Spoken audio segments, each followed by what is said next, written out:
Blah, blah.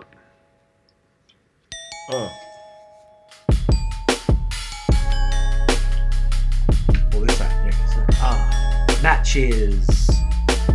Matchy. Get a dog. A fucking dog. Dog, woof, woof. Get a dog. What is good? What is poppin'? What is crackalackin'? Yo, my name is C. Yo. And my name is No Sean. And my name is Uncle Dan. And welcome to episode 83 of Bad Habits of Podcast. Maz is in the building. What's going on, yo? 83. 83. Maz is in here. We're good. How are you, bud? Mate, Let's chilling. pop up and You know? The Mandem are out here. We doing it a bit later this week because we wanted to watch the Super Bowl halftime show live since it's a bunch of legendary hip hop artists performing, and we're gonna go deep dive into that bad boy shortly though. But we out here, you know. Man's just chilling. Today is 2 days. Well, you're gonna hear this the day before Dan's birthday. It's also the Valentine's Day edition. We actually have a bunch of shit to talk about. Yeah. And we have a little Dan's birthday quiz spectacular at the end, all about 1998, the year. We have the Love Dust that Notion is holding there if you're watching. The beer that is out now across Quebec, or a decent chunk of Quebec. A New England IPA with red glitter dust. Very sexual. Notion was also drinking the Four Origins and Link Up beer. We've told you all about Link Up before. That is our non-profit. I am wearing our shirt that is available now from Saint-Guillaume Baron in Gatineau. A little bit off topic for this pod, but you know. It's all about diversifying the craft beer industry, which is what we're about. And represent. Something completely off topic. I am drinking. I don't know what brand it is. HYTN.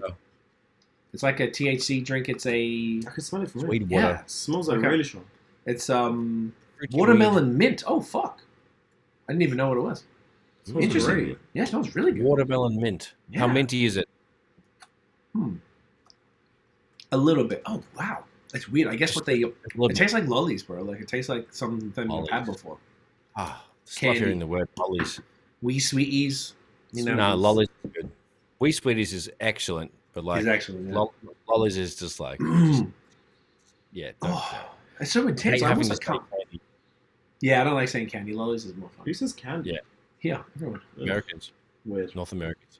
Yeah. Wow. I want to smell that. I want scratch and sniff. I Yeah. want fucking smell-o-vision. It's just like... It's great. It's really strange. So we were just talking beforehand, like literally right before. It's interesting, right? It's great. Yeah. It smells like literally like sweets. Yeah, it just smells like Sweets. wee sweeties. So I got an email from Yeezy Gap. Well, I don't know if it's the Gap or I guess it's the Gap that's running it. So Yeezy did a bunch of collabs. The brand Yeezy and Gap did collabs. They did hoodies that I got one of them from StockX because they didn't get released in Canada. Then they did a worldwide release just over a month ago. I bought mine on January 11th, so it's been just over a month. Still hasn't arrived yet, but they have the black hoodies. Then they did, just emailed now about the jacket. So they did you might have seen Kanye walking around in the jacket a bunch. It's this like black, I'm not gonna lie, kind of looks like a garbage bag, I guess, like kind of thing. But it's kind of funky, and I kind of want it. And it's like, because it says it ships 2 weeks worldwide. So like by the time we finish the podcast and I look up the exact size I should get, it's probably gone. But if it is, that's fine. But if not, I'll give it a crack. You know, shall easy. What do y'all reckon of it? Do you like them, or do you think they're shit? I'll take the black one. I won't take the other colours though. The other colours are a bit weird. Like, it's got a high waist. Like Yes. it's shorter than the sleeves are. So it's meant to be like a random little over thing. Like I'm looking at multiple Google images. I just don't know. It's interesting. Bro. It's definitely not a nose dog or I don't know. It's okay. It looks a little garbage baggy, but it's obviously going to be better quality than that. But it just doesn't. I don't know, man. Doesn't do it It's for you. definitely a miss for me. But like I'm trying to picture it on you because I know you're fairly keen. But like, I feel like the black one might be pretty cool. Like you have a little hoodie underneath that. It kind of like looks. I've seen a photo of him with like some fucking balaclava bandana joint on, with like some kind of matching pants, like full garbage bag suit with the foam joints, which are like way too big for the cunt. Like, is this him? Oh, you mean the foam runners? Pop sugar fashion, like some cunt. I don't know. Let me just show you what the. That's is that? Oh, that's actually Kanye in it. Yeah. With the foam joints on with some funny looking. The whole thing looks. Oh no, like he's got the boots on this one. When you say foam joints, what are you talking about? the foam ones that you have. I The foam right in ones. this picture. Oh, that Little- picture from the Paris The fashion foam week. Crocs. Yeah. Foam Crocs. Don't call them. Yeezy Crocs. Sorry, dude. Like That's what else? They look like. I need to know what size these dudes are wearing them in. I kind of like it. The more I see it, the more I'm like, oh, fuck, just cop that, you know? Oh, man, I was just trying to cop get a red one. Just fucking peacock the shit out of cunts. Get a red You one. can only you know get what? blue and black. Yeezy. You get blue and black? Why is the red one? Is that the one that he wore on the concert? Well, they've got 3 colors of them, but on this order, yes, exactly correct. It's the one he wore on the show. If y'all watch the one where he was red pants, the red jacket, and he had like the orange boots, that was that black mask on, like correct little panty thing on. Yeah. Yes, it was the pantyhose looking mask, and that was the Atlanta festival one, listening party. Where he didn't say shit. Where he didn't say a word. He didn't say a word for all 3 of them, but that specific one, that was probably the most iconic outfit. I need to know what size now. Now I'm actually curious. Now I'm starting to get a medium, fam. Because fuck no. I always get large on everything. A medium, like if I got too tight, I'd be so vexed. Yeezy X Gap jacket fit. See, how puffy is it? It's mad puffy, fam. Like, is it slippery or is it like grippy on the outside? Like, what kind of garbage bag outer, as you would call it? You said garbage bag first. It does only because it's like shiny a little bit, and the way that it wrinkles in. Is it going to catch on stuff? Is it going to slide? It's important. Anyway, that's a good question. Jacket Do you know what's interesting? Nosh, I'm looking at this picture. Check this. So I just found this on like Reddit. These are the sizing chart for it. Yep. And like the top is like extra double extra small. That's why it goes from that small. Keeps zooming out. Holy shit! But like it shows how deep into the. Look, it's hard to show you on that, but look, that's how small. It's almost like I need to double extra small. Wow. You know what I'm saying? But this model is 173 centimeters. I'm 180, I think. And 68 kilos. I'm definitely fatter than that. But like a large is like the shit is like dangling off his hands. So a large wouldn't be it. So you're like, check this, huh? That's some like Star Wars fucking what is it? Back to the Future when the cunt like gets his jacket all sized to himself, but Marty McFly. Yeah, get one of those. Yeah, the ones that explode. Yeah. It totally looks like that. It looks futuristic. I think that's what it is. I think focus on your camera, mate. Oh, sorry, dude. Thank you. How's that? Better? Must be a pretty face. There you go. Better. Yeah. So maybe it looks like I'm gonna have to look it up a little bit. I don't want to go and buy it and get the wrong one, but I'm actually kind of curious now. Don't fuck up, eh? Get the right sleeves, eh? Oh, they got get your orangutan arms measured properly. They got the sizing chart, and they put the sizing chart means nothing, bro. Come on, fuck, man. Oh, it's definitely helpful, but I mean, the actual measurements though. By a funny measurement, they got their own, scale of shit. Like, how you gonna do triple extra small, bro? And you're fucking 5'10". What are you? 11. Relax. 11. Whoa, sorry, bro. I don't know. Basically 6 foot. Okay. Basically 6 eyes. I'm so sorry. If I was single, I'd be really precious about that because chicks do not want short dudes, and I feel like if I had to put my height on something, I'd be like. Until you give them a good fucking stick and just. But you got to get. You got to get past the height issue before you. Just kidding. Oh, I've seen it. When I was on those fucking things, because I got off them, they're mad toxic still. When you say those things, what are you referring to? Dating apps, Tinder, Bumble, whatever. So got off those. So fucking crazy that they would have that in their profile. If you are not 6 foot or taller, don't fucking swipe on me. Yeah, those ones. Do they say that? Do people actually say that? Don't swipe on me. Yeah, I've seen things like that. They're very forward. I mean, hey, that's cool. Like, whatever. Talk your shit. Do your thing. But it's really some of them have been in capitals and stuff. And that to me, it's just like, you are the red flaggist of the red flaggist. I'm going to swipe. So yeah, just seen some people being real if you're not tall, don't worry. If you don't have a beard, fuck off. Like they've got a list of the things they want. If you're not, don't swipe. Right. So trade. I'd only seen. Never put that shit. Right. So okay, so people are bonkers if they. Imagine if dudes are putting that shit. The girls would screenshot the guys and oh, this guy's a pig. Yeah. No, you are. It's like, well, you got some quite rigorous standards, young lady. Well, it is kind of ridiculous. I'm going to take a. I mean, I respect the fact that, you know, she wants to find bloke X, but like, I mean, come on, be a little Still realistic. Anyway, just quite forward, not my style. Yep, no, it feels you. So that is that. I will decide at the end of this part about the Yeezy. We'll go from there. Now, what did we want to talk about first? Should we do music stuff? Then we can go into topics for a bit, and then we'll go deep into the All-Star, Super Bowl. Wow, see, there's so much I know about sports. I've got a whole NBA also.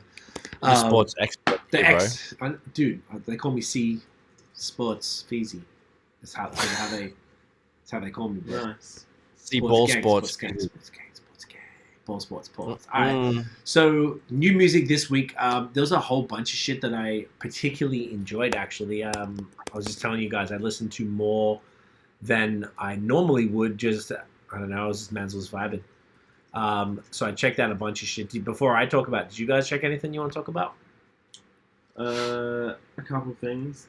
Pusha T, Yes. Diet Coke, and Figure Foreign, City of Gods.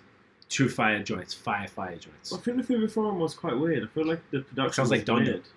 It does sound Exactly like like Donda, Donda. but I feel like the instrumental was really loud and the voices were really low. Nosh could tell you that. Did you hear that one, Nosh, at all? I did not. I'm sorry. It's 5 Year Foreign, Kanye, and Alicia Keys called City of Gods from 5 Years' new album that's coming up. The fact you pointed that out, I think that would be interesting because Nosha's got that ear, and immediately he always comments about the. I would say this is fair. Just tell me if this is fair, Nosh. If you hear a new song, you would probably listen for the mastering, mixing side of things before you even worry about the maybe the vocals or the production as far as like things you like or don't like. You'd straight hear the mixing, mastering first.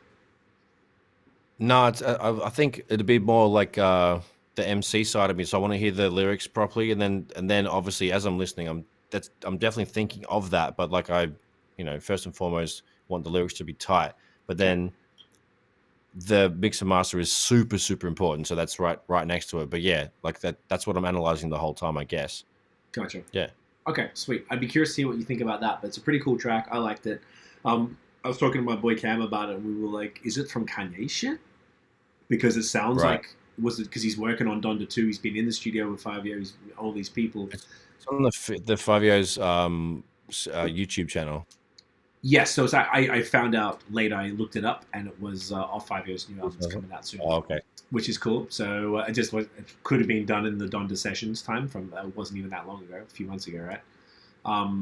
So that's a cool track. The one that Dan mentioned, the Diet Coke for Pusha T. I was stoked. That dropped at like midnight on like Tuesday. Or something. Yeah. So I like that a lot. Cool track. Fun fact: produced by 88 Keys, and he made the beat 18 years ago. Oh wow! How about that? Wow. Well, that was pretty cool. That's it. I liked it. The video was cool. Yeah, the video was cool. Just him and Kanye just doing their thing. Yeah, Bush and Ye doing their little thing. I heard that beat was made by 88 Keys back in like 2001. That's right. I know you were listening to the song. I just said that it was. You do that 18 years ago. No, but it's great because that means you verified it, and I didn't hear some lies. So look at that independent fact checking. Oh, sorry, that's the work we do. Yeah, that's what we do. That's what we do. I put it on. I was listening to the first little bit of that Alicia Keys song. I was like, oh shit! So I didn't actually hear what you said, but then I saw Joe Budden and crew talking about it, and then he said that beat's from then. Okay, so that means that's what everyone is saying. Okay, I like that. Fantastic. So those two joints were fire. I like those obviously the most as singles as well. Jasmine Sullivan dropped the deluxe version of Hotels called Hotels Motels, which is funny. And that had a whole bunch of tracks. It even had like a little interlude because it's basically a song and then an interlude. And one was Issa Rae, which was super cool. I enjoyed that. The other songs were great. Jasmine is just phenomenal. She's just so good. She can't miss that girl. Another shit that I liked, James Morrison from the UK. He's one of my favorite singers. He dropped just a greatest hits and put all these stuff together, which is just sick because they're all slappity dappers. Mary, of course, this is the biggest rollout for a while. Like for Mary, she obviously just performed at the Super Bowl, and then she dropped her album "Good Morning Gorgeous" on Thursday night, on Friday. So that was great. We listened to it a couple of times. Album is really fucking good because I think, like, obviously Mary's one gotta be top 5, but Sometimes she has stuff that's like, it's okay. But this album was really good. She had a bunch of great features. Anderson .Paak, Dave East. I think she had 502 actually, if I'm not mistaken. Yeah, 5 yeah.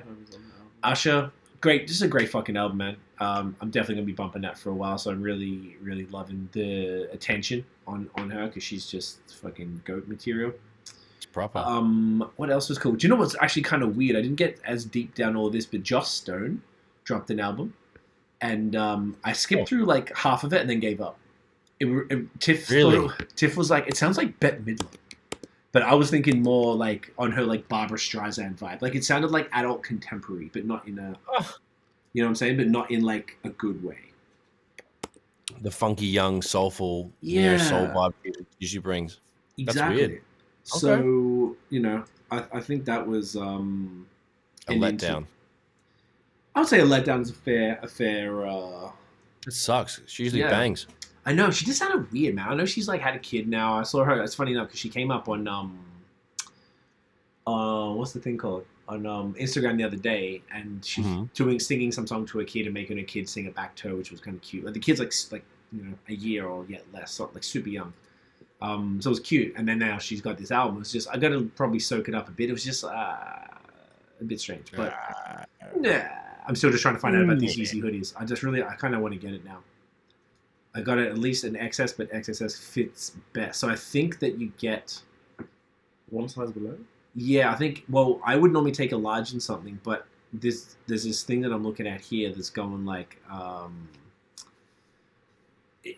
you could probably get.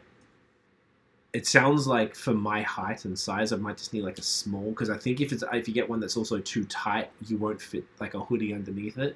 So someone was saying like the XS, the extra small and the small. The fact that it comes in double extra small, and it fits pretty normally on a model that's like not much shorter than me, like maybe 2 inches shorter than me. It's so silly. That's got confusing, man. It's like gotta drop all that bucket. Because now you got to roll the dice. So now I'm like, do I get a small or an extra small? Probably a small, because the small would allow. Can you return it? Probably not. Yeah, I'm sure you could fucking resell it to some other dumb. I could easily resell it on StockX. There's no problem. I don't want to have to deal with it. Yeah. So I was like, if the jacket's too big on you, just gain some weight. What? They're joking. Yeah, it's Reddit. This is on Reddit. I see. I'm just trying. People are like saying like what size, like how tall you are. I'm just trying to. Yeah, tag it is. What if you're a ticker or a slimmers? They don't take it into consideration. Someone's like 6'2", 6'3", and they got the XXL. Are you serious right now? They're looking for crazy catwalk model thing. So that's the garbage bag look. Yeah, I kind of feel Missy Elliott. I think small is safe. I think small is the one. I'll keep thinking. If I get like an urge, I just don't know how quick it sells. Make sure you let us know. Make sure you keep the listeners posted on what fucking size you figure out, mate. I'm gonna let y'all know. I'm gonna let Mads know. Swear as. Fucking boom. Let's go over some.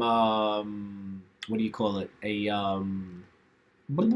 News. That's the word I'm looking for. News.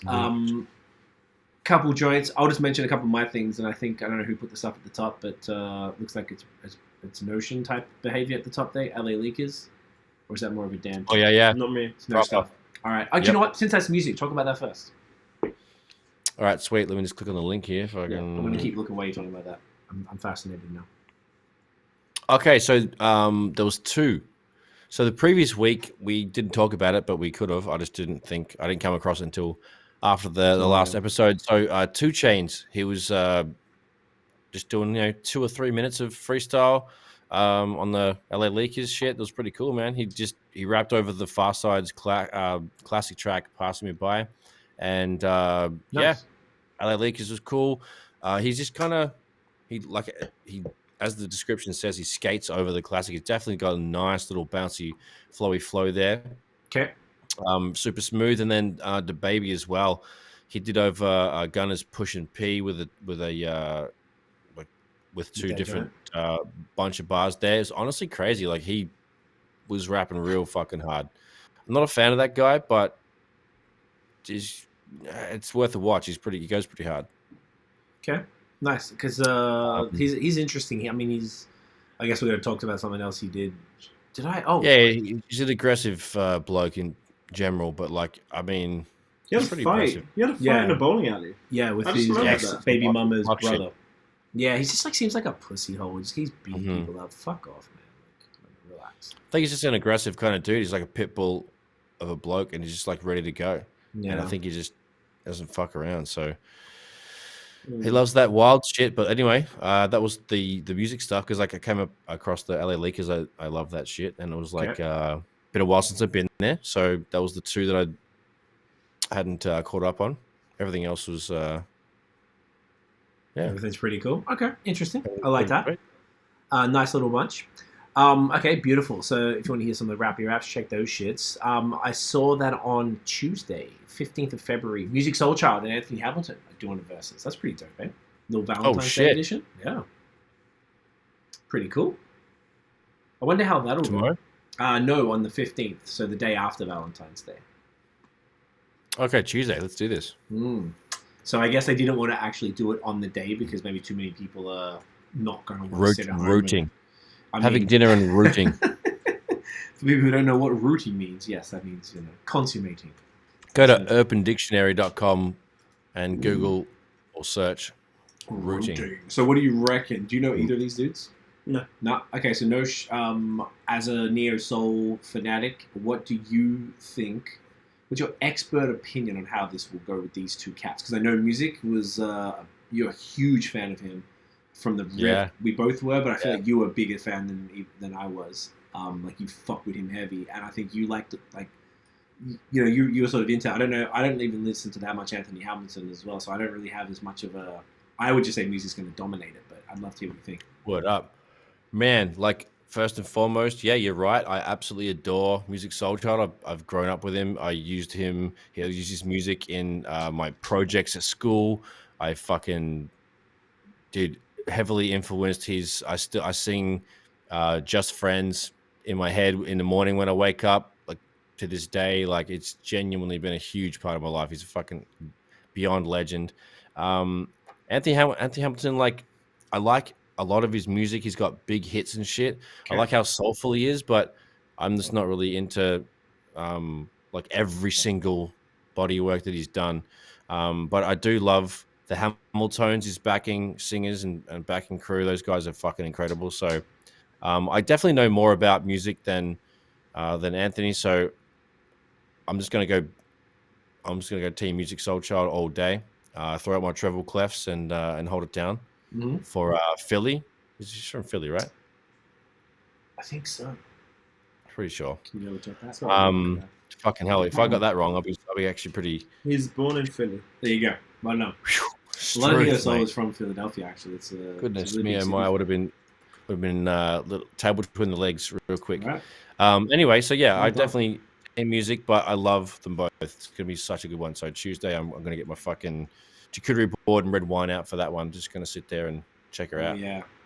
I'm gonna do the same actually. Drinking night. Oh, that's Daniel's birthday. That is my birthday, actually. Whoa! That is my Oh, maybe you and the listeners and break out a little. birthday. With Anthony Hamilton. Yeah. I'll FaceTime Tony. you so I can have Yes. some company. Thank you. Yes, definitely. Please. Sweet, I'd sweet, love that. sweet. You could just Give it a cheeky virtual Exactly. kiss. I will. I'll do mean- exactly that. Love it. Hey. So they're actually doing it Hey. specifically. They said it's for Valentine's Day, but it's really It's really for Daniel's and I. Day. Yeah. Yeah, They messaged me about it, and I said, "Yeah, go on." yeah. Go on then. Cool. Yeah. Yeah, Go go. on, Let's do go. it. Let's go. Man's just free on Tuesday, isn't it? Still, like, just Yeah, run that. Run that. Run it. Do it. Do it up. Do it up. Exactly. Another development: Isaiah Rashad had a gay sex tape leaked. Who would have thunk it? Who would have thought? Yeah, Yeah, that's- I that saw sounds that good. he was trending on Twitter, Sorry. but I thought he just came out. I didn't actually look into it. I was like, oh, okay, fair enough. It's all But, I didn't see it, thank fuck, because I don't think it was circling around and no one wants to see that. But it said that he was pleasuring two men. Oh, Like man's busy got man. that. Man's Busy got, man. man's got the what do we call Yes, it? have appetite. The pole, the ski pole, Ski one, pole. You know the Wow. He vibes. has an appetite. That's crazy. Interesting. See how Nelly got exposed on his Instagram? For what?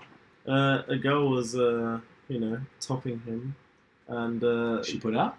she put it on his Insta story, and then it got put on Twitter, and then loads of girls are commenting on it about like how small his piece was. Oh, you can see it. Yeah, you can see everything, and loads of girls were commenting saying, "Oh, look how cute it is! Oh my god, How it's so cute cute!" it is. Oh my And there was goodness. like so many different girls just with the emoji, like you know, like the cute emoji where they're almost crying. So, oh, so cute! Look how cute it is! It's so small, so tiny. And I was like, oh my gosh, Savage. Poor cunt. Yeah.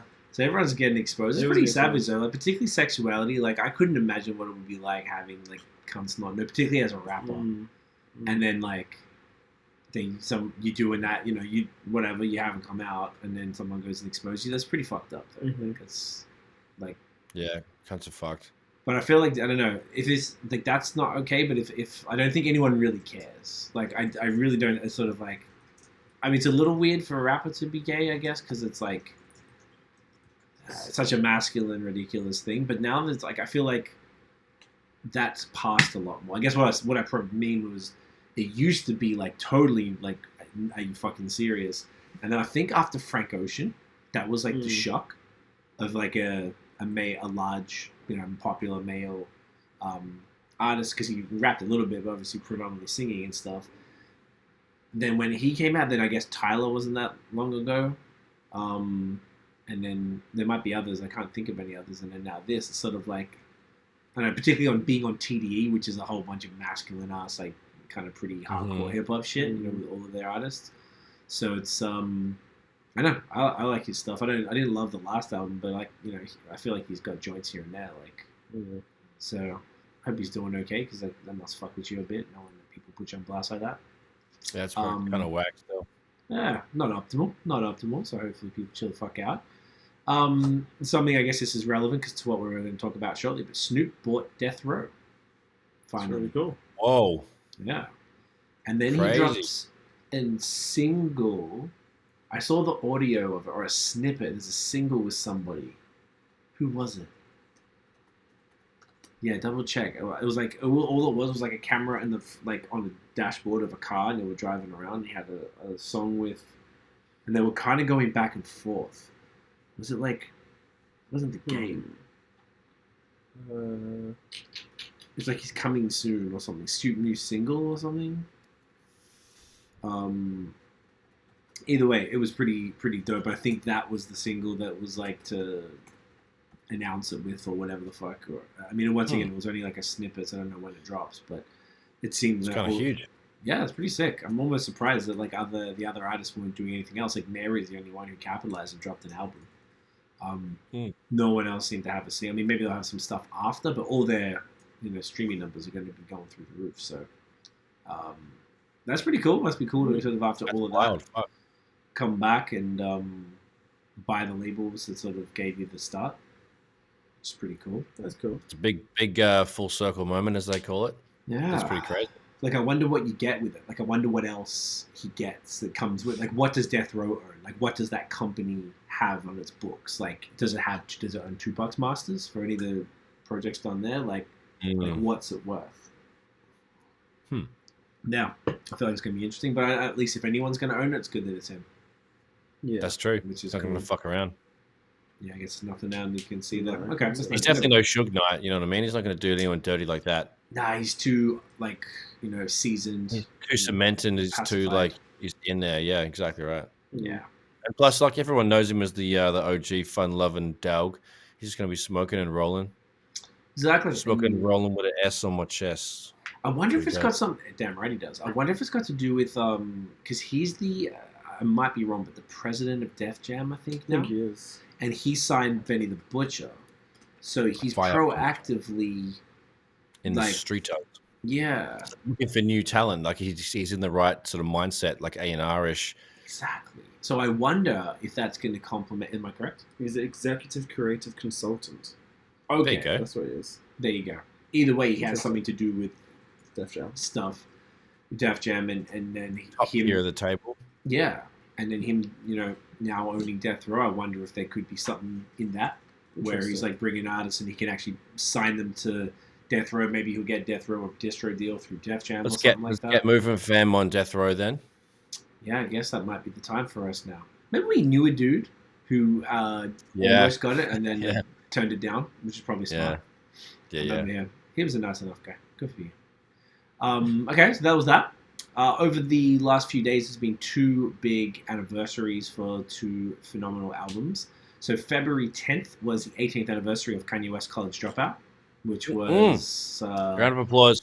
Yeah, let me just bring this back. Let me bring it back. You know what I'm saying? You know what I'm saying? Get that motherfucking round of applause right there. Yeah, the audio actually, I can't hear it because it's playing for the computer one. But you know the vibe. We're clapping if anyone wants to know. So that was super cool. That anniversary for me, that was the first day I ever left Australia because I left February 10th, 2004 when I moved to Canada. And I went to Hawaii. It was the first place I ever went. And I went to Sam Goody and bought College Dropout on CD, even though we had all the leaks for ages before then, like a year or so. But every different version that existed until the real one. The demos still were probably better. Like you get there's a lot of good ones. Yeah. Demo-itis. I like that. Yeah. It was because you get used to how it sounds. Then you don't want to change it. Get married to it. Yeah. You start becoming married. To it. Yeah. So that was a big one. And then the next day, which I didn't realize, February 11th, was the 25th anniversary of Erykah Badu's Baduizm. Which is another round of applause for that one. You know the vibes. So that was dope. So fortunately, I had both on vinyl. So I bumped those. We finally bought a table for the turntable. So it's permanently set up. Before I just had to get it. Oh, that's beautiful. Yeah. So it's actually it's perfect now. So now I'm perched up. But thanks to all of y'all for hooking me up with a bunch of vinyl. I've been buying bits and pieces here and there. So I just got a bunch of really cool albums. So I'm just trying to it's kind of fun. I had to teach Tiff. She never used it before. She didn't really understand how vinyl works. Proper. That's so cool. I've never used a vinyl. You haven't? No. Okay, let's share. I've only seen them a couple times. Yeah. I've only seen yours, and I just bought my dad one. And the one in the Sonder, they have the vinyls there. Same thing. Same thing. But I never opened it. When did you get it? Oh, quarantine. The first time. Quarantine when I first. Did it have vinyl there? One vinyl, yeah. I didn't touch one album. It's the one fucking album. I don't know even know what album was even there, but it was cool. That was the first time I saw those ones when we went to Sonder's one of our clients for our agency. They're like a Airbnb hotel thing. Yeah. And they had they opened in New York in it was about 2 years ago. 29. Hang on, what year are we in? It was 2019, I think. Whatever. They opened there. We went down for it. And they had the Crosley turntables in every apartment, which was sick. I'd never seen them before, and it seemed so cool because you walked into the room and just vibing. There's just music playing. And it's cool. It's so simple because you just lock literally you turn it off, close the lid, clip it up, and off you go. You just take it. It's so convenient. It's got the speakers in build is not great, but yeah, if you plug a little couple other speakers into that shit, fuck them, boom, cut. Fuck my! I actually get mini speakers. I was gonna try and plug them into the studio speakers, but should try.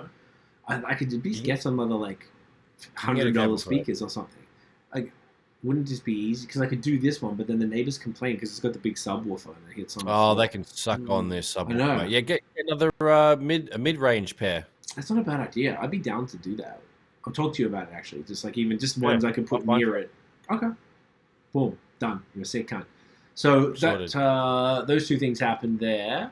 I think that was all I had written down. I don't really remember much else. But do you want to get into the Super Bowl halftime show? Right. Yeah. So if people don't know, the LA Rams and the Cincinnati Bengals, I think how you say it. Bengals. I don't know. I saw the LA won 23-20. Oh, great. So I didn't give a flying fuck. I just saw it beforehand. No, I didn't even know LA had a team until today. So there you go. Well, so St. Louis. I looked it up. I googled it. Okay, right. It started in LA in 1908 or something, and then moved to LA St. had Louis. The Raiders, and then a whole bunch of. Well, that was a different conversation because that was the LA Raiders, and then Oakland, and moved back to Oakland or something. So the Rams, I thought, and I think they were San Diego for a while. Or something was the St. Louis. Well, I don't know. What's the San Diego Chargers? St. Louis Rams. Yeah, Chargers. Yeah. Look, I know I'm Mr. Sports, but I just can't remember it all. Definitely, we're definitely up on our sports games. We both fucked up everything we said, so we're really. If listeners don't take our sportsing advice for realsies, okay? We're not on the level at all. It's not how. It's not what we're about. We definitely. Out there real quick. Yeah. Somebody might be like, hey, these cunts are fully fucked. They fully don't know shit about sports in the fucking breaks. Yeah, we just know music. Miss No stuff. Music, exactly. We can definitely stand by that. So, Yeah, mate. in the halftime show, they were promoting this months ago, but we had Dr. Dre was the sort of headline artist, Eminem, Kendrick Lamar, Mary J. Blige, and Snoop Dogg, and obviously, so they were the ones that were built. They did this cool, like expensive video. All of Dre's stars. Yes, exactly. Mary. That was what we were discussing about. So basically, yeah, Dre seemed, they all came from the lineage of Dr. Dre. Even though Mary worked with him, she did not come from that era. I guess she was from Puff, but not. I guess she was from Puff. But it was very, very cool. Obviously, it only went for 15 minutes. I actually forgot. I thought it was going to be much longer. I thought it was going to be longer. It was going to be half an hour. Yeah, I thought it'd be regular. Well, not. So, I don't know if that's regular, but anyway. Well, yeah, exactly. A little bit longer because there's 5 artists. I'm like, when did I heard that? Exactly, because there's so many. I'm like, they get 3 minutes apiece. They get 1 song each, and I'm like, oh, interesting. So, who wants to? You guys do you want to maybe like describe the set and sort of the vibe, rather than that I always keep talking. I mean, shit. They had a whole bunch. They had like, I don't know. Describe the whole thing. It was all white. The all white stuff. It was like a bunch of shipping containers. I guess not really, but like fully discovered. Yeah, that's kind of what it was. Yes, that's what it looked like. 9 of them in, 2 high. Oh, Dan's put up the video. Yeah, it's kind of weird. Like it was just a full white little situation, and they kept on. They had different sort of sets in each block. Yes. So Snoop and Dre started off like the whole thing was painted white. And looks like it was like kind of look like houses actually. Like they were probably like shipping containers that were made to look like houses. So Snoop was on the roof and Dre was on the roof when they started. Then they had Snoop comes downstairs and they had a band. They're doing what song is this? It wasn't. It was Still Dre. Oh yeah, Still D.I.E. It was Still Dre. Yeah. So he comes through, rapping to the band. Then there was a bunch of dances and shit. Now, people were like predicting that 50 was going to be there since they were all the lineage of Dre, and he came out hanging upside down, which was super cool, like in the club. Like now, like the video exactly. My one thing on this, everything about this was just so A1. It was impeccable. Obviously they had to do their biggest hits. For people like us who are listening to this forever, these songs, I can't stand them. I fucking can't stand almost all of them. Because we'd heard them way too much. They'd just been like ruined for us. But that's okay. They had no other choice but to do these joints. It would have made no sense to do anything else, to be honest.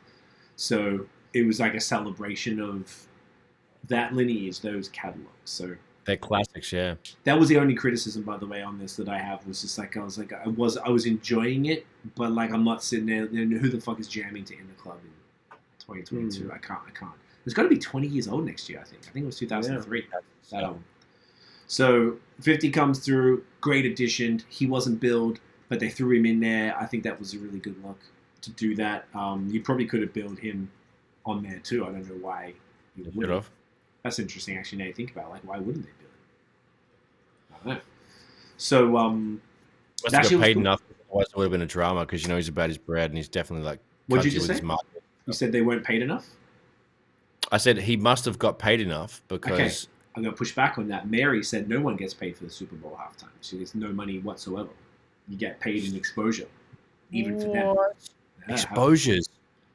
Because this is the biggest. What do you call it? Like platform in the world.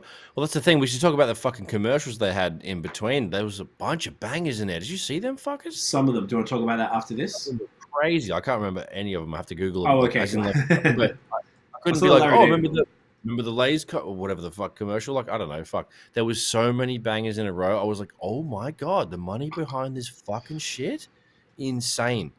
20-second commercials, fucking $1 million to chuck up. Like, easy. Or obviously, like, way stacks more. Anyway, wow, dude. Insane. Good point. I did see a couple of them. We'll talk about that in a sec then. So then after 50 came, did In the Club. Then Mary is on top of his little thing, I think. And she's doing Family Affair, which then moved into No More Drama.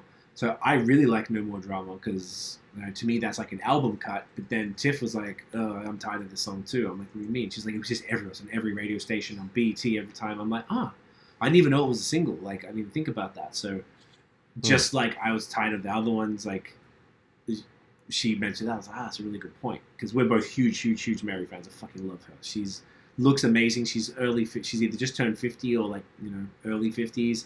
She looks like she's like 30.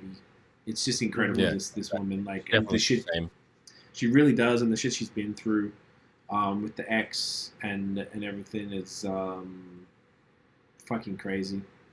So then, and they had a ton. These are all humans, yeah, almost. Oh no, not quite. So then extras? I thought it was extras because it was doing like a drone shot from above, and they had all these little things. I guess it's just the design.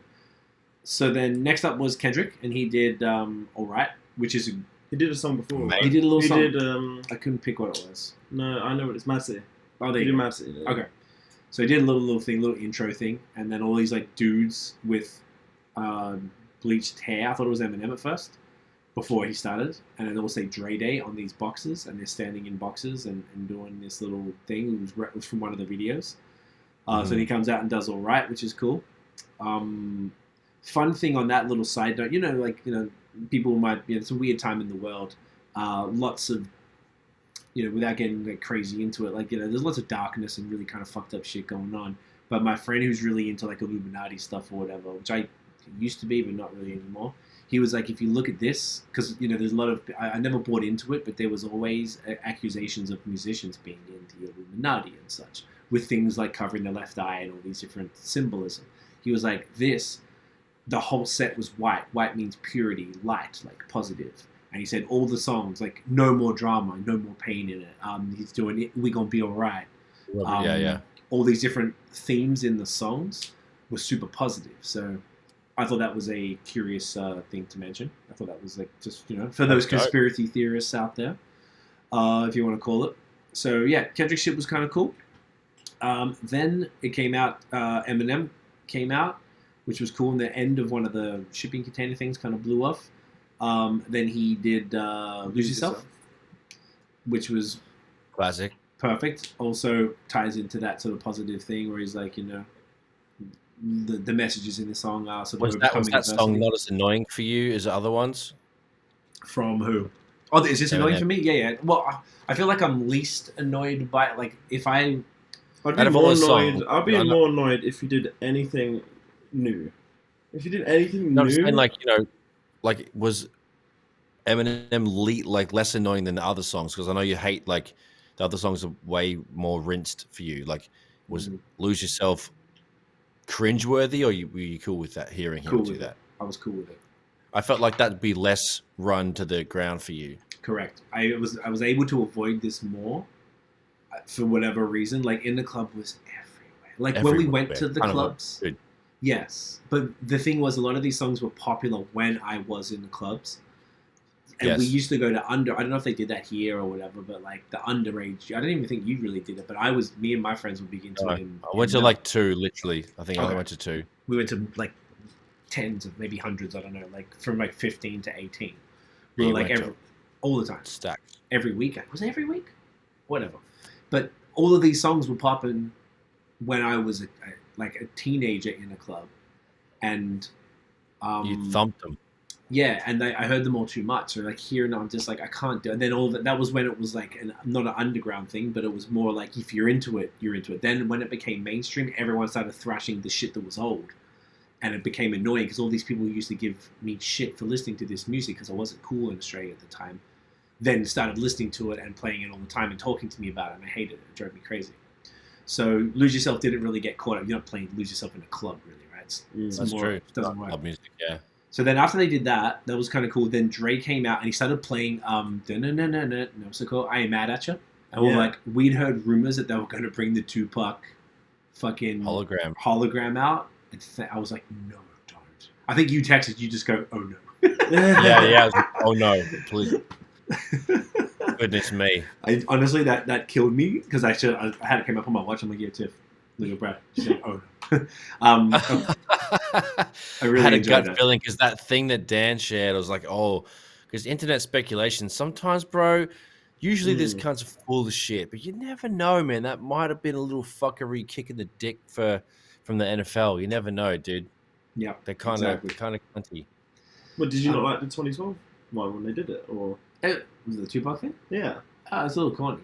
Bringing out a hologram. I don't know. Just let him live, bro. Let his memory live. Why do you have to keep doing that? If people my age, it's kind of cool because like we never ever even got a chance to see him live. Oh, I didn't get to see him live. Like we didn't even have the opportunity. That's true. So it's kind of like, oh shit! Yeah, like, you want to see him? He's on see him in that way, moving the 2012 thing looked insane. Was that 2012 Coachella? Yes. 2012. 2012, and that was unreal. Let me check actually. Was it Michael Jackson and Tupac? Was it two? Or was it Prince? Legend? No, it was MJ. I think it was MJ. I think you're right. Fucking bullshit. They should be touching cunts like that. They should be leaving absolute big dogs away. That's not cool. It's just because it's a little whack. Like it's not A1 technology. Like it's back then. Decent. That is really good. 2012 and it looks like that, ago. and he's performing with Snoop Dogg. They're actually like communicating and like bouncing off each other as if they're actually like together. Oh, did they do it to America's Most Wanted? Yeah. Oh. And they like performed back to like they were speaking to each other almost, and it was like they were because they back. did. It was insane. Was it like deep fakes with the voice, so they could like make him like this part, for example? Right? Let me see if I can turn it up. Actually, turned on like doesn't pick it up. It should be okay because it's a live thing. Okay. and stuff like that. Yeah, sort of like okay, interesting. Well, either way, like it's just it didn't have a good rep or whatever for doing that. So yeah, I mean, It's interesting. yeah, it's interesting. I'll say it's interesting. Either way, they didn't do that. Then they came back and they did. I think it was next episode. They finished off. Is that right? Yes, next episode. And they all kind of should have got Scott Storch to play the fucking piano for that shit. That would have been cool stuff that he did, right? Yeah, but it was cool to see them all together, all six of those legendary. I was like, man, look how much money is on that stage, bro! Mm-hmm. Like that is so much insane. Shaped everybody in the music industry.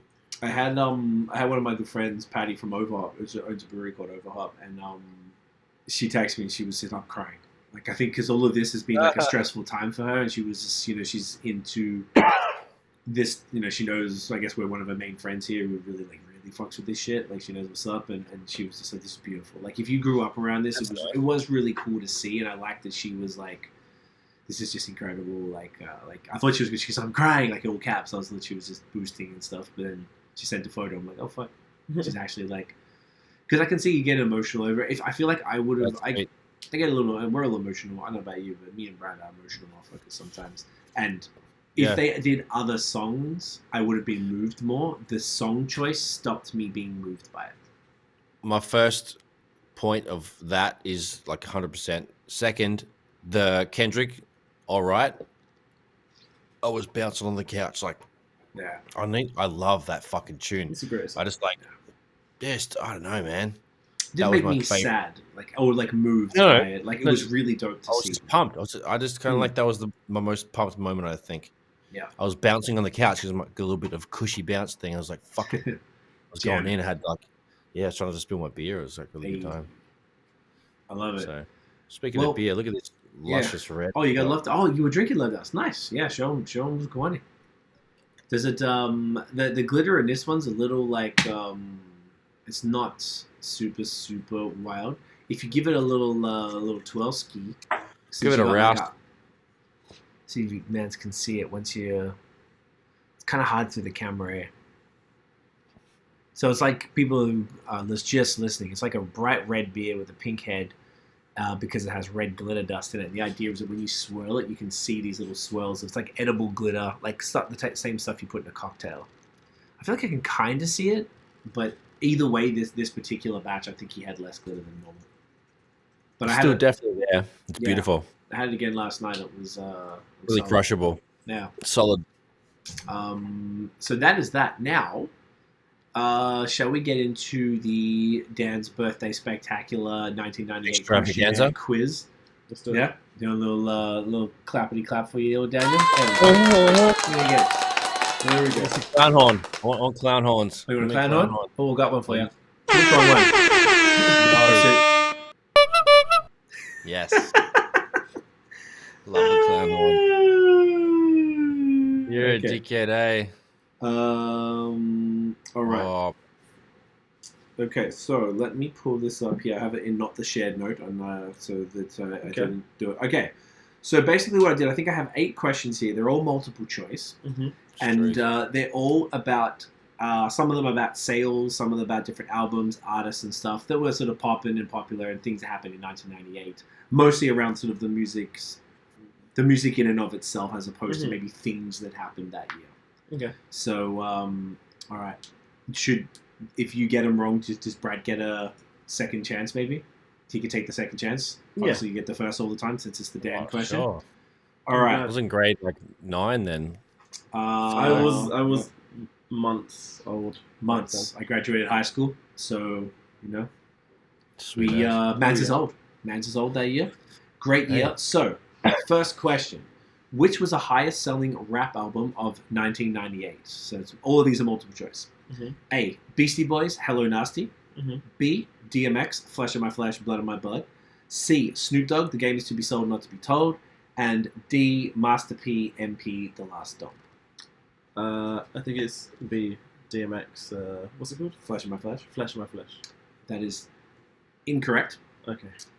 Notion, would you like to take that up again? So I'm not sure if you remember Beastie Boys, DMX, Snoop, and Master P. The albums they released that year. Which one was the highest selling rap album of 1998? Snoop. Also incorrect. This was literally in order. Beastie Boys. Oh.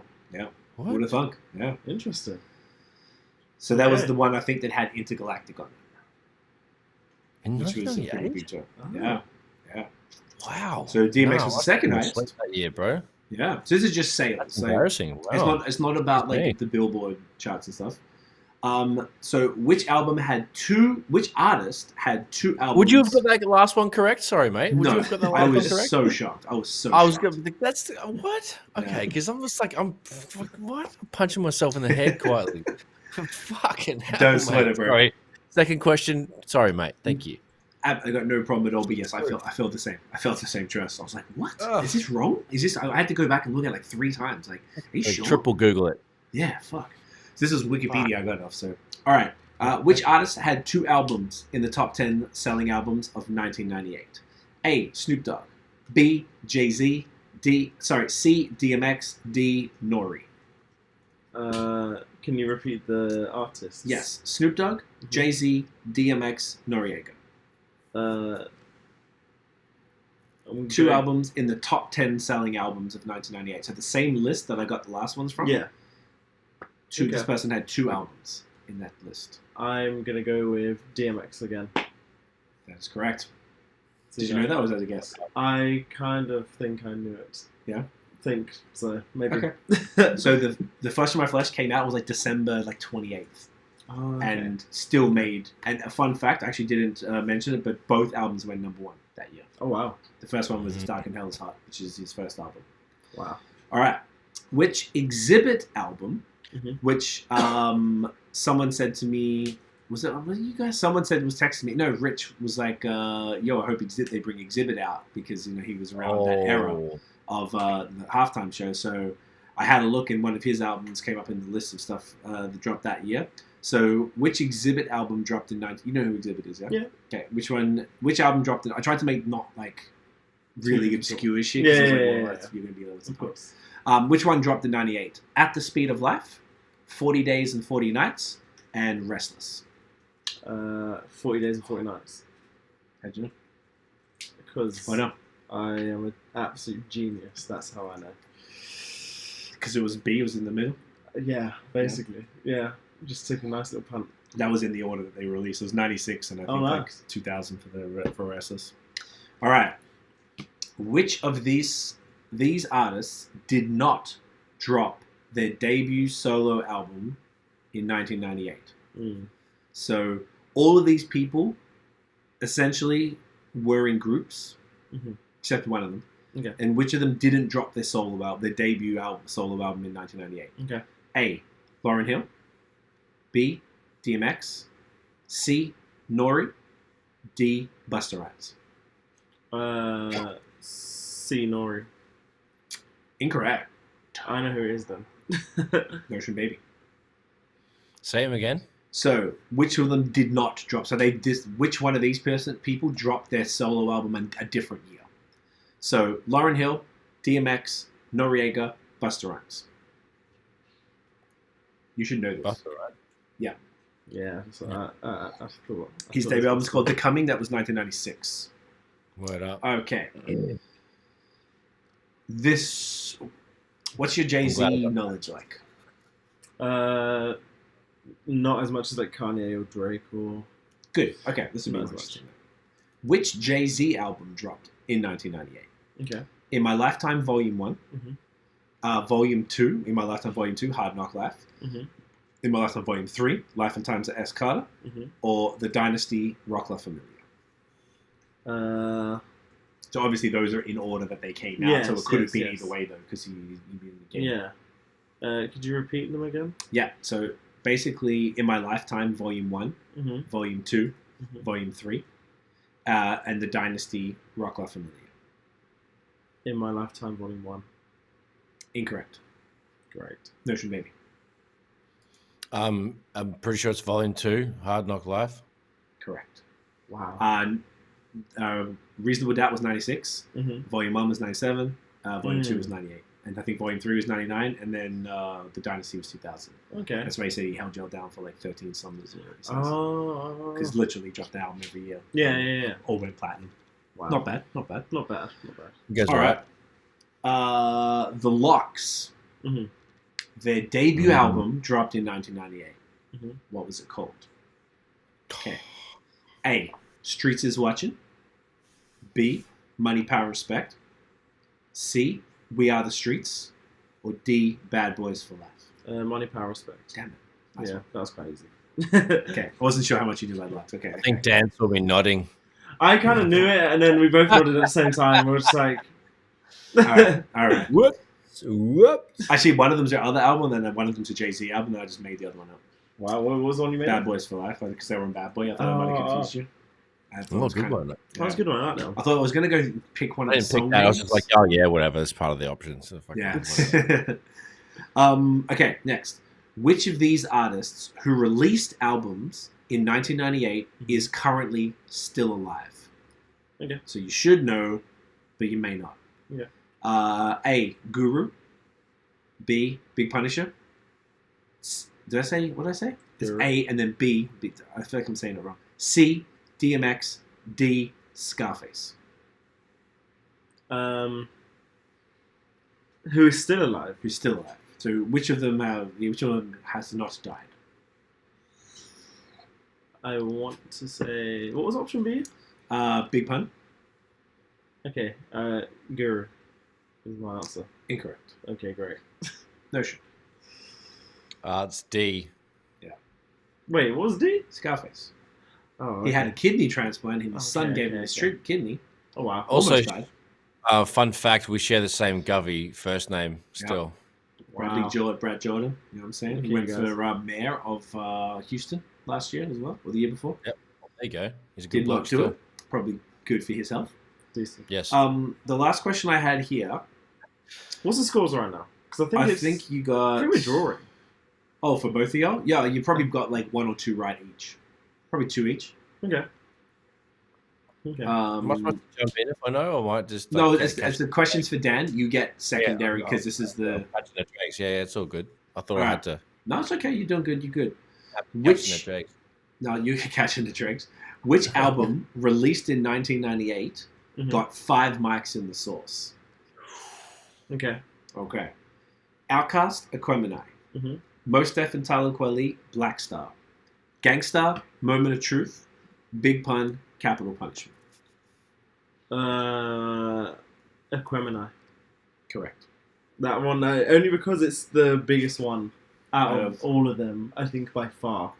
I think. Anyway, Okay. I know Aquemini is like transcends generations. I don't think the others do. Maybe they do. I don't know. Maybe we should know the others as much.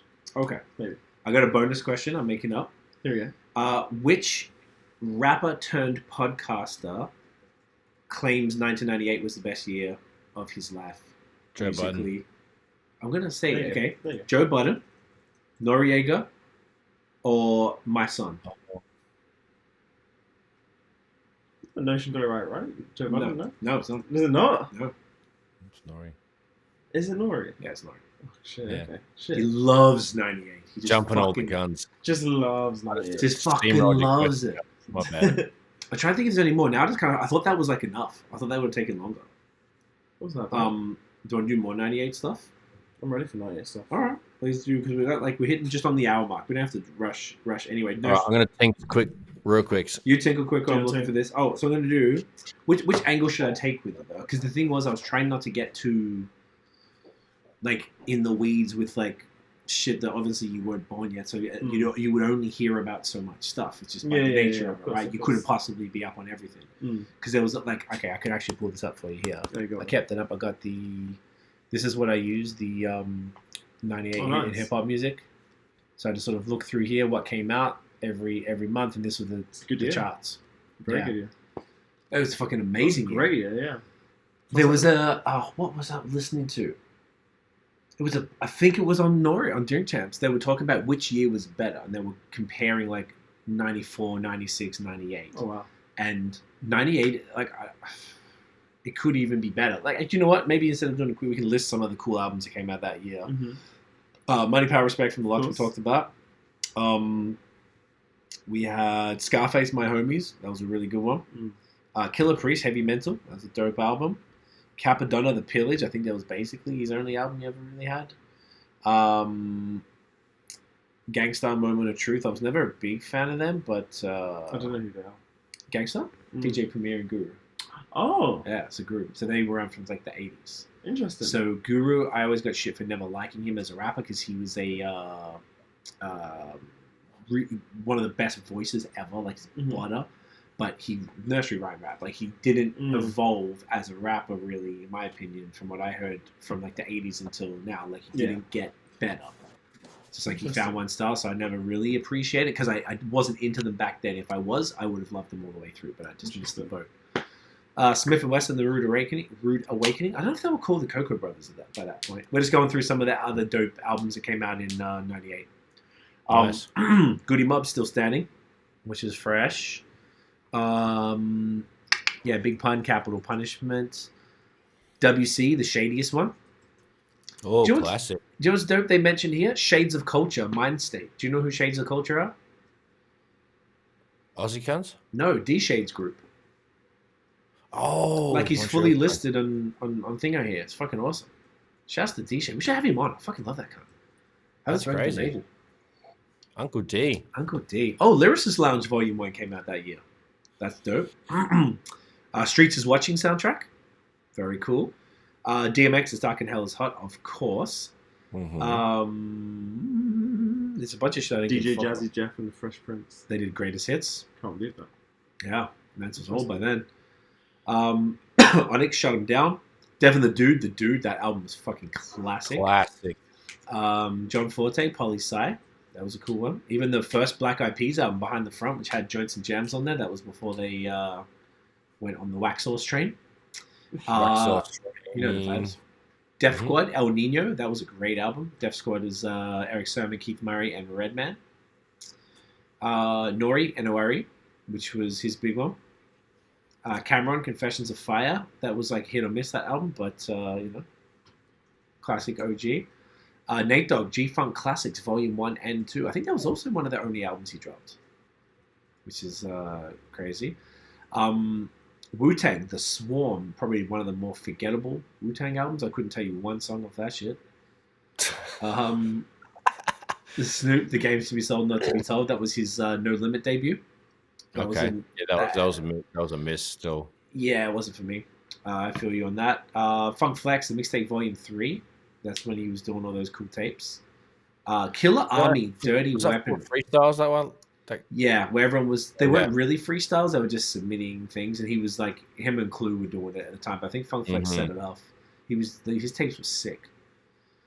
True. Yeah, do you remember Killer Army, Dirty Weaponry? I got the album on vinyl. Oh, yeah. Wake the fuck up, okay, smoke the fuck. That song's fucking aggressive. I love it. What else we got? Yeah, that's a big tune. We should listen to it on vinyl and Stomp Cunts. Yeah, all right. It's Punch Cunts in the Head. Lauryn Hill, Miseducation, dropped that year. Exhibit, 40 Days and 40 Nights. Iconic. Oh, yeah, Exhibit. both of those. Like so many joints off that album. Exhibit helped me rap good. Yeah. Yo, he was dope back in the day, man. Like, he really was. It's amazing. Oh, Fat Joe, Don Cartagena. Yo. Oh my God. That album is incredible, dude. There's a bunch, like, rappers like Armageddon that are super, like, dude, who the fuck knows cunts like that from those kind of groups with big squads of, elite MCs. Mm-hmm. That fucking Terror Squadians posse cut. Disgusting. Dude. John Blaze. The beat of fucking Punch Cunts in the Head when I hear that song. It's amazing. If they had mosh pits for rappers, I'd be coming in there like my fucking gull wing flaps. Just punching. Flying, dude. Just smashing cunts. Just like elbows in temples. You don't even know. Like when that bling, bang, bang, bang, bling, bling, boom, bang, bang, dude. Dude, out of control. Losing my mind. I punch cunts in the face. Like, I'm pretty sure I had that on tape, and I was riding. We had it on tape. Magna. Yeah, I never bought the album. And I used to have a 1998 Mitsubishi Magna, and it was just the funniest shit. But I didn't own it until later on. And anyway, that it came with the tape machine, and it had a good speaker system. So all my tapes that I had, whether they were mixtape bangers that we made, you made, whatever I borrowed / stole from you, or whatever, all the tapes had just got brought to life because your sound system was epic. So all the older shit sounded even more thump. So that one brings back the New Car memory. I love that whole album. Don Cartagena it's filthy. It just wants me to rap about not so positive things, but it's good to get some. It's like going to the gym, punching a boxing bag. It's like letting the aggression out verbally. Yeah, good times. If you're ever not sure if like the Fat Joe can rap, like check that album out. That's what turned us onto his stuff because I didn't really know much about him before then. I heard that, I was like, what the fuck? He's crazy. Good. Cannabis dropped that year. Another rapidy rap. Obviously, he was one of the bigger disappointments of that, but he had a lot of pressure. Bless you. Ras Assassination. Which also he should have blown up off because I think that's when he had Dre and stuff producing for him. Black Star, Mos and Kweli. Oh, classic. Classic. Jay-Z, Hard Knock Life, Volume 2. Outkast and Koimanai. Tribe Called Quest, The Love Movement. Cypress Hill, which is Cypress Hill 4. Incredible. Corruption. Mac 10, The Recipe. Twister, Mob Stability. Helter Skelter, Magnum Force. That shit was killer. What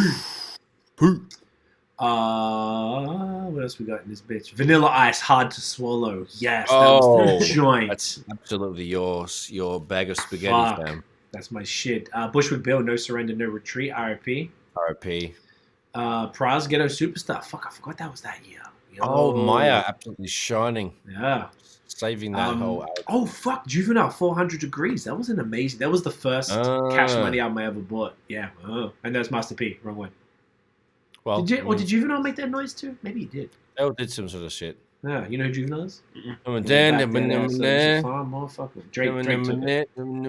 You know it. Anyway. And he had the joint Ha. So Lil Wayne's, the first Wayne album I got was called 500 Degrees, which was a diss. You're a pussy hole, huh? 500 Degrees, not full, but it's the best. Those are good eras. Huh? Should we just call this episode Lick My Balls, huh? I mean, we could. Maybe could, maybe not. I'm here for Pete Rock, Soul Survivor. Ghetto Boys, The Good, Bad, and the Ugly. Ice Cube, War and Peace, Volume 1. Method Man, to Cal 2000.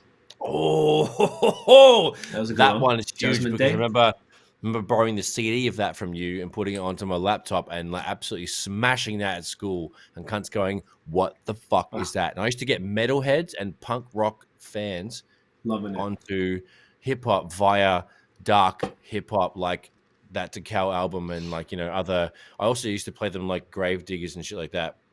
But anyway, that album helped me get non-hip hop heads onto it. Love Decal 2000. Big ups. Great one.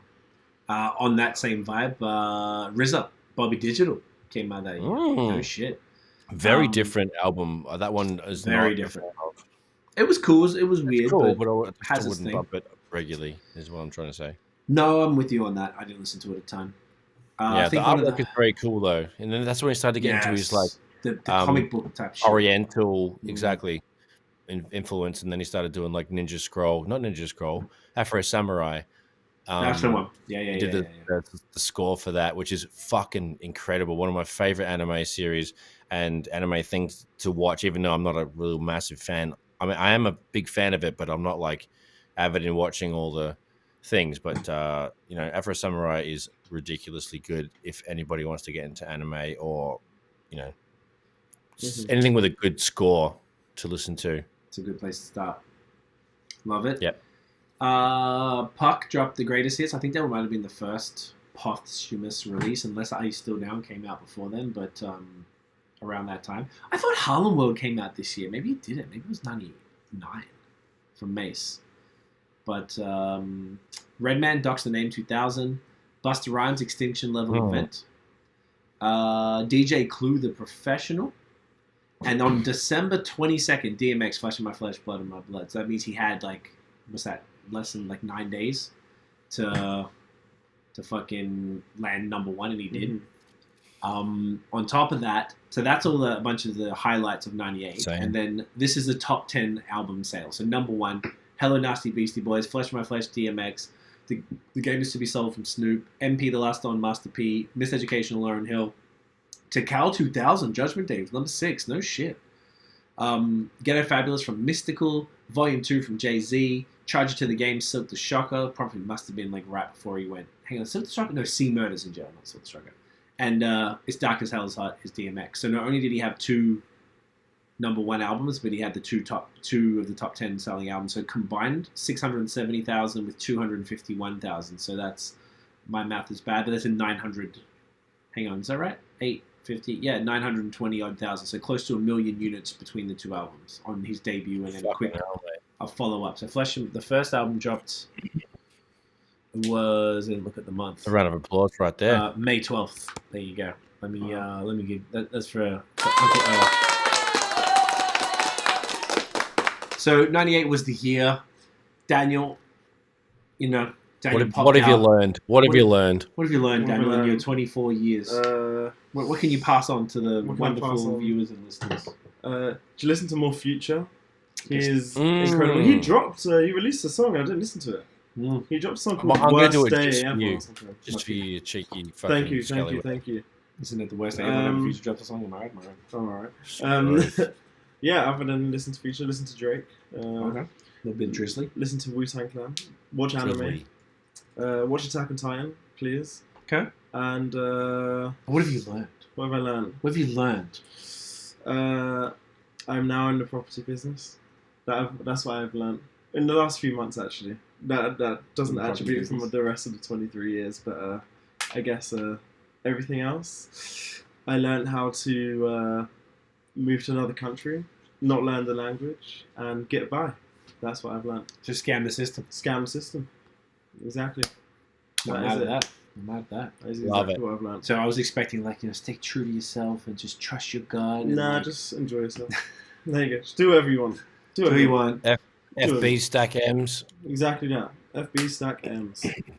So first of all, everyone needs to go. By the time you hear this, it'll be either the day before or Dan's birthday. Go wish him a happy birthday. Where can they wish you a happy birthday, Daniel? Where? On Instagram or Twitter, Dan Johnson, or on Twitch. DAHN. It's on the screen. Yes, on the screen. On Twitch, HTF GXMING. It's on the that's not on the screen, but that's maybe not. But below me, fucking right there. Yeah, fucking just copy it. It's fucking right. Get on there and do it, cons. Jeez. There you go. Okay, wonderful. And then Notion, where can everyone find you online?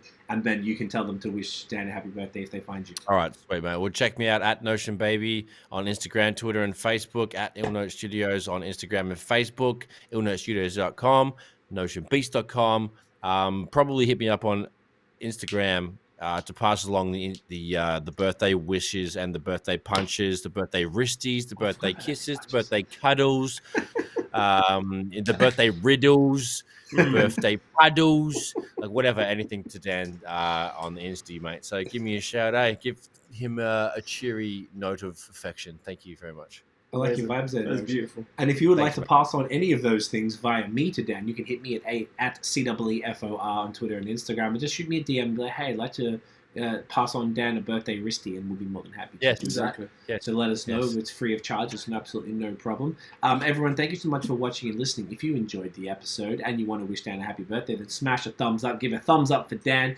Hit subscribe below for Dan. Hit the notification bell. Ding! For Dan. Follow us on social media everywhere at The Movement Fam. Wish Dan happy birthday in every single one of our posts. Oh, fuck! The Valentine's Day mixtape came out today. Oh, you didn't talk about it. Which is also the link in the description. Yeah. Damn it. I'm supposed to talk about it. So real quick, we started the Valentine's Day mixtape in 2008. Make sure you hold that up. Let's get the thumbname real quick while you hold that up, because that looks pretty. Okay. Got it there. Got my can. Wait 1 sec. I'm going to turn this motherfucker. Right, there you go. Up. There you go. Gorgeous. We're in Atlanta in 2008. With our friend DJ Grain, who was with the crew at the time. Hanging out. Notion Grain came up with the idea for doing a Valentine's Day mixtape the next year, so February 2009. We dropped the first one. We had our good mate Glenn, who does my tats in Australia. He hand drew the cover. And basically, we've done it every year since. We just dropped volume 14 called Love Lockdown because we've been in lockdown. Pretty clever, right? You like that? It's quite cool. Hey, man, this is not a dumb cunt, is it? That's quite smart. Is it? We dropped that today. Usually, basically what we do, we just try and pick less obvious songs. You can go take singles and stuff. It's kind of boring. We just put a mix of songs that we enjoyed from the previous year, primarily. Before that, could possibly root or wank to. Mostly root is whatever you were in the mood for, but basically Valentine's Day music. Whatever. It's a solo or a group thing. Exactly, however you want to do it, mate. By yourself with a friend, up to you. So we put that together. We used to do just like whatever we felt like, but now we try and like pick stuff from the last year primarily, so it's kind of all fresh stuff and kind of maybe a track that wasn't huge from that artist or something, so that it's like a little bit more interesting. So we got it's usually R&B, bit of hip hop, alt R&B, neo soul. This year we got like Lucky Day, Her, Quabs, Charlotte Day Wilson. We put Jonathan Emile, the track that I'm on, Jonathan Emile Liberation remix. We had, I'm having a blank. Anyway, it's fine. Oh, Banks on there, Snow Allegro. Yeah. Just some, there's not that much. We used to do like 20 something tracks. It's too fucking much. We just do 12. Nice, easy run, smooth. You listen to it, you want to play it again. It's a great mix, me and Notion. I do the more straightforward interludes in the middle. Follow us here. And Notion does the ridiculous stuff. And I always look forward to it because I don't hear it until Notion sends me the track. So listening to it for the first time. Filth, just to keep things lively. Not gonna lie, like it's one of my favorite things that we do as TMF is that waiting to get that mixtape with your ridiculous fuck shit on there is so funny to me. And it's all like today I did it like I did it sitting exactly here. Like I sat here, I had a cup of tea and a spliff, and I finished my spliff and I had this cup of tea and I just pressed record, fill a gap. And there was 2 occasions where I did it a second run, but everything else was like a full first pass. Love it. It's the funniest part. So you're getting it literally off the cuff. In this particular case, it was in the morning. It was like 9:30 in the morning, 10 o'clock in the morning. So fresh as a daisy, Nosh Dog, banter. Ready to go. It was good. It was professional, safe, easy.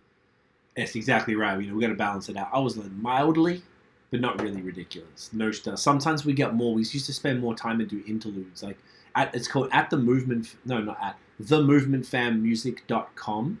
It goes to the Movement Fan Bandcamp, and we've got all 14. There's some pretty funny interludes and shit on there we used to do back in the day. Lots of ridiculousness. It's good times. Also, like crafted advertisements. Yes, my microphone is at the doctor's. Won't turn on. It's 17 years old. Basically, I hope your microphone's actually fine. It's just your power supply. It's a power supply. Yeah, the microphone's fine. So they didn't call me on Friday, but hopefully it's nice and easy fix. Get that thing on back. So everybody, yes, of course, we go live 8 p.m. on Mondays Eastern. The episode will be there then. Make sure you check us out on Spotify, Apple Music, and wherever you get your wonderful podcast. Give us 5 stars, mate. You know the vibes. Do it for Dan and for his birthday. Send him a dick pic or a pic of something that looks like a dick. Yeah. Carrots, cucumbers, fingers Carrots, with yeah. elongated edits, whatever you need. Oh, yeah, I thought you saw that. That was good. Yeah. And with Hey. fucking get it done. Get chance. Birthday, Dan. Birthday. Birthday. Birthday, Dan. Daniel. Birthday, Daniel. Birthday, Daniel.